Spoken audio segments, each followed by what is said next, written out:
If y'all seen how janky this setup is, there would be like, I don't even have words for this right now.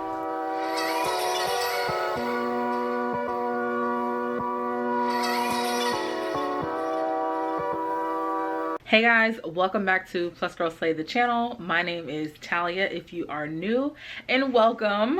Thank you so much for tuning in and viewing this video. This is the first of many of this installment, and I am so excited to finally be coming to you guys with this video. So first and foremost, I wanted to document, of course, this journey because it is a pivotal one. It is a big one in my life, and I think that I really want a good representation of how it was so I don't remember. That is the one thing about my college journey that I regret, is that I don't have a really good representation of exactly everything that happened to get me to the point of graduation.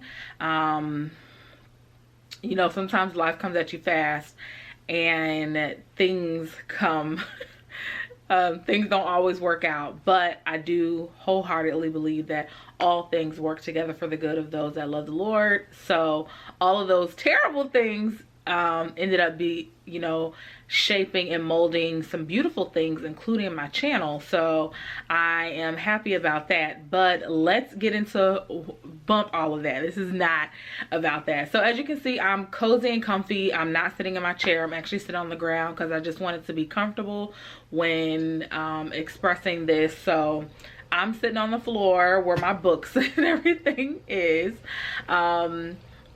And I want to talk about why I am going to a journey to law school, what tools I'll be utilizing to prepare for this entry test, and what is my ultimate goal. So why law school? So I'm one of those people that knew, I would say the majority of my life, what I wanted to be in this world, and I do now know that it is a fire and a passion that was put in me from the Lord.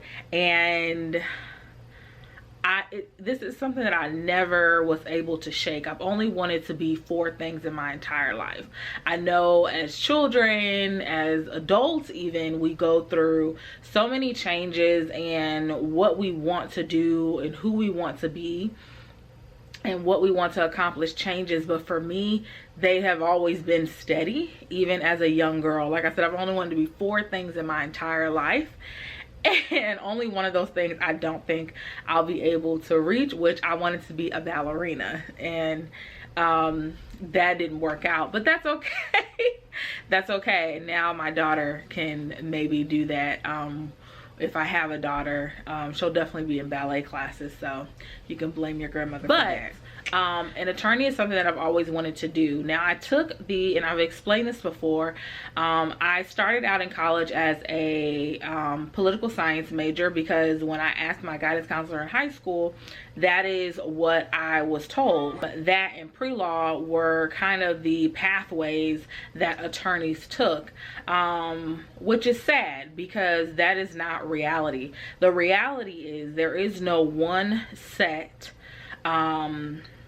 undergrad degree that is required for you to get into law school. You can go in with a biology degree, you can go in with a theater degree, you can go in with an engineering degree, you can go in with a degree in literature, you can go in with any gamut of the degree field. There is no one set path. So I feel like back then I didn't really know how to find resources, and I wasn't really given the resources, unfortunately, or the tools to point me in the right direction. But I think what I'm going to assume is that they did the best that they could with the information that they had, even though it's limited. So I started off as a political science major, and listen, it just was not, it wasn't it. What is very important for me in going to school and doing anything is I need to be able to stay focused, and being able to stay focused includes taking some things that will pique your interest, right? Not all things. I'm not a person that's just like, girl, I have to be interested in everything I do. No. Because I do believe that sometimes you have to do what you have to do, right, in order to do what you want to do. And you're not always going to like what you're doing, but if it's a step in that direction to get you to your ultimate goal, then you know, that's life. We have to do those things, but you definitely want to be in a degree field that is of your interest. And because I did not know that there is no one path into law school, I found myself not staying focused in school because the classes were draining and boring, and it just wasn't me. The day the day that I learned, or maybe like the day that I learned that there is no one pathway into law school, was the week that I changed my major. I was like, are you serious? And that is what started my search. So I searched for fields that my school offered that would keep me in the realm of law, because that was my interest, that's what I liked. But I could also obtain a bachelor's degree and potentially a master's degree in, if I so chose. But I knew that my interest was law and I wanted to stay in that realm.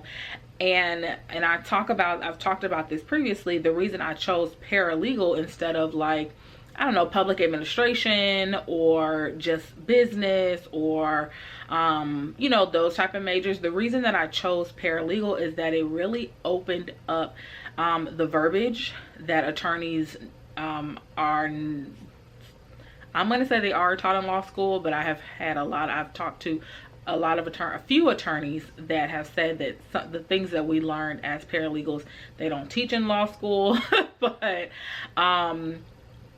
so I was drawn to paralegal as a major because, one, it was going to open me and get me, what's the best way to say this?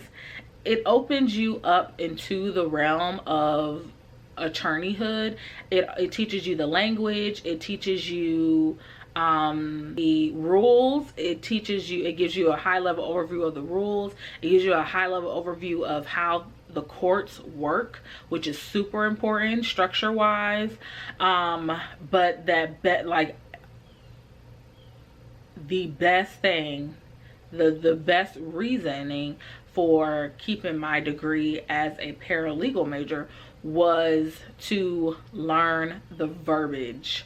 I have learned so much of the verbiage and so many of those underlying skills that you may or may not receive in law school, like research and writing, how to properly form your plea to the court, or how to obtain court documents, the correct channels to go through to get, you know, evidence in, to get to the judge, like all of these things that, you know, you may or may not learn in law school, or you may or may not learn in your internship and those type of things. So that is why I chose the field of paralegal studies, because it even it just was the best pathway for me, because it even even through, and I'll do a video on that Paralegal Tuesday coming up, just the fact that if you maximize your time well and structure your time well while pursuing that degree,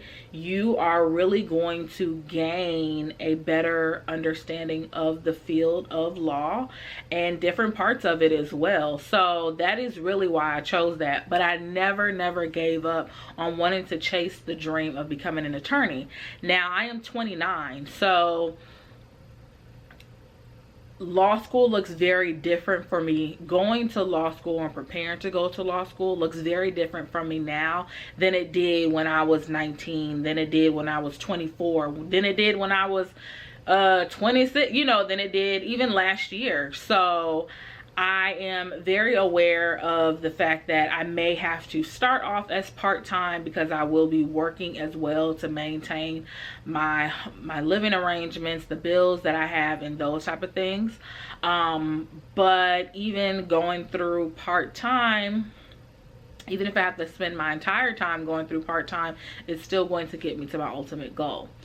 So when you have a dream and you have the courage enough to chase it, and you have the courage enough to not believe the naysayers and the enemy, you go at it.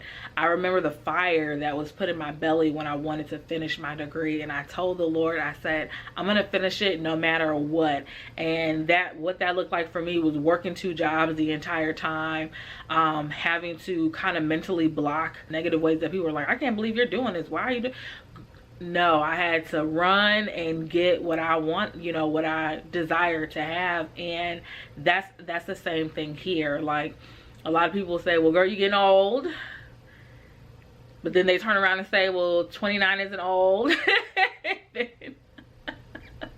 And others will say this is, you know, futile, you know, it's going to take so much time. And you just have to, I believe that life is for the living, and you have to live that life. And it should be a fulfilling life. It shouldn't be a life full of disappointment, full of you know, self-sabotage and a whole list of other things. Your obligation as a living person is to live your life, and that includes pursuing your desires within reasoning. Now, if you have a desire to kill, don't pursue that. If you have a desire to, you know, do things that are going to kill you, don't do that either.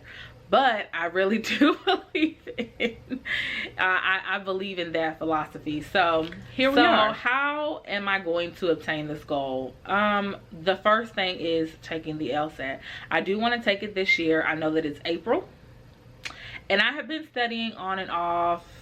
I studied on and off my last year of undergrad. I did not study at all. I didn't study at all last year in 2020.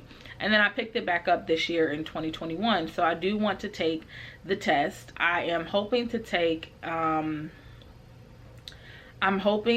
it in the September-October one that is being offered. And then if I don't like my score for that one, take that final one in December. What I don't want to do is put so much pressure on myself like I did in undergrad all the time, where I took like my hardest classes first, but there was one class that I delayed, and I took it like my second to last semester, and I knew that it wasn't going to be offered again. And anyways, I don't want to do that, which is why I'm giving myself this amount of time. So how am I going to prepare for this test? I am not going to get a tutor because I can't afford one.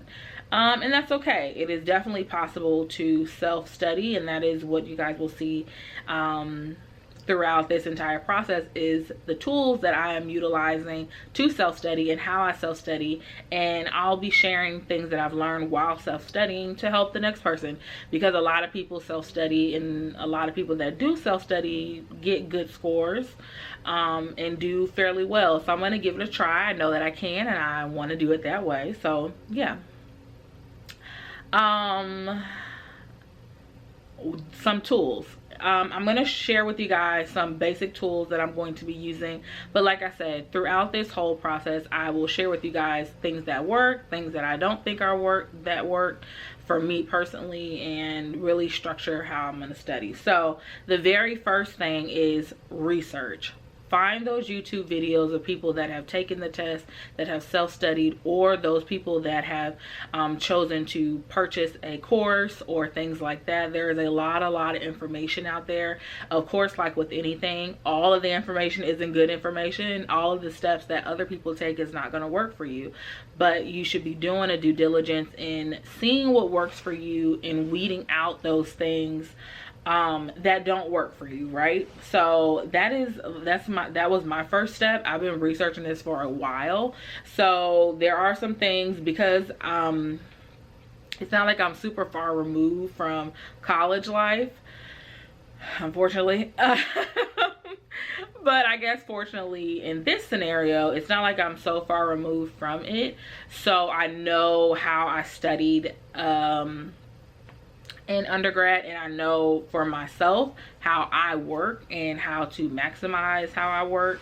So I think that's a good thing, and I think that's You know, another reason why if you're getting older in age, you shouldn't really count yourself out, because you know yourself better, you know yourself better, you know your habits better. And really, that's what got me through. That's what got me to finish my undergrad degree. I knew what I could take. I knew myself better, and I knew my what stretches me and what kind of keeps me stagnant.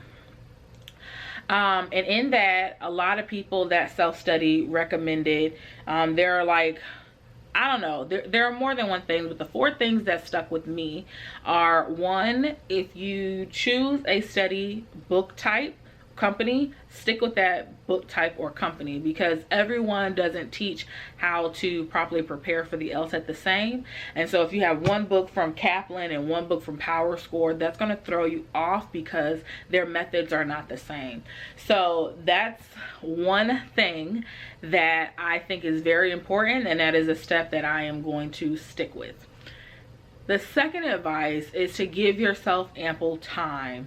Sometimes time constraints happen because, you know, life is life, and things, you know, your priorities are different for everyone. But I want to give myself ample time so that I can utilize all the resources and tools, and you know, just give myself enough time so I'm not stressed out trying to do this. I'm not gonna kill myself trying to take no damn LSAT, okay? So give yourself ample time. Give yourself as much time as you possibly can.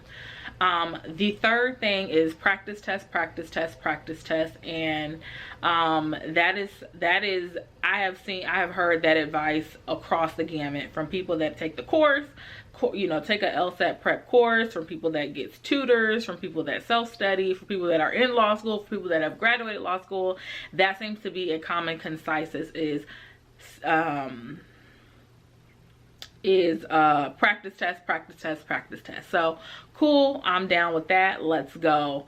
And then the 4th thing is to really work on any anxieties that you have, whether it is test anxieties or anxieties about taking tests in room with people, or anxieties about big events like this. Any anxieties or any kind of things that you have going on, you definitely want to find tools and steps to take it in that is manageable for you, and things that you can implement quickly and implement well. So lucky for me, I don't have test anxiety. Not to say that you won't get nervous. I was nervous about taking the damn FCAT, which if you're a real Floridian, you know what that is. But no, I don't have any test anxieties. I don't have any qualms against standardized testing or these types of tests, because I have had to kind of do these things. I was in insurance for a while and had to do them in school and things like that. So I don't have any test anxieties, but I do have, I don't even want to call it anxieties, but I do have qualms about score and getting a good score, because this test ain't cheap. This test is anywhere from $250 to $275. The last time I checked it was $250 to take the test, or $275. It's not cheap at all. And that's another thing, budget. You have to budget, and just in general, you need to budget. $250 is a lot of money for a test that you don't know how you're gonna do, right? $250, in my opinion, is a lot of money for uncertainty, basically. So yes, some tools to get you started. Take a pre-test. I took a free pre-test from Kaplan, and I'll actually have it linked down below for you. I'm not sponsored in any way, shape, or form. It was free, and it will actually give you a good starting point, and it simulates a real LSAT, which is why I chose to take that one. It simulates a real LSAT, and so you have the 35 minutes to complete those sections, and then it gives you a score. Now that Kaplan one that I'll have linked down below for you guys, offers to take it 2 ways. You can take it the standard way, just like you would an LSAT. So you sit, and each section is 35 minutes, right?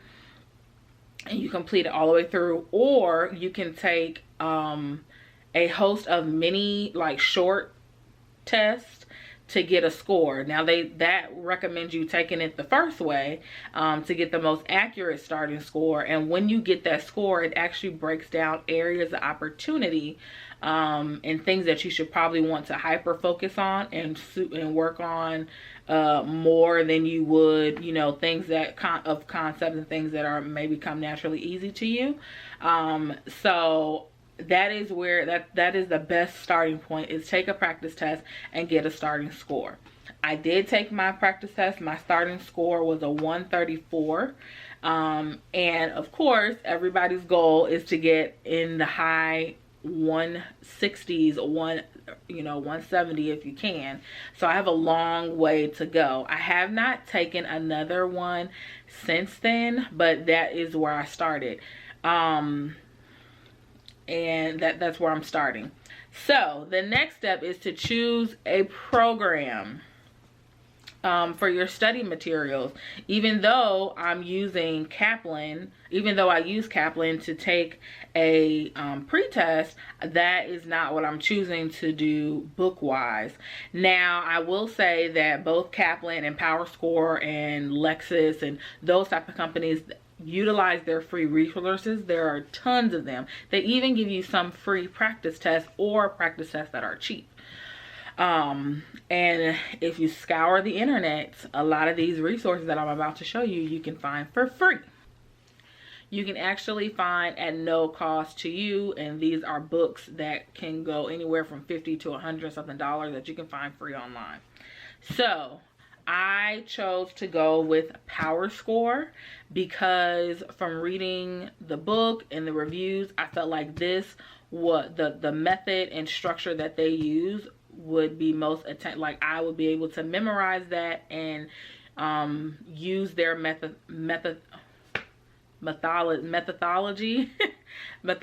better than the other one. So a lot of people recommend PowerScore, but do your research and see what structure works best for you. The main reason why I chose to use this is because there is actually a synopsis at the end of each chapter. So you can kind of like, it helps me to better, like, sometimes you read, but you may not, you know, like, I don't want to say you don't understand what you're reading, but you're not sure how to apply that to the topic, and that synopsis at the end of these chapters really helps, because it's just like, oh, okay. So I got PowerScore, and this one is the Ultimate Guide for Reading Comprehension Bible, and this was $65 for this one book. Was $65, and there's 3. I would recommend buying all 3 at the same time. You will save money. I think it's like $119 if you choose to go this route. You get the Logical Reasoning Bible and the Logic Games Bible and workbook.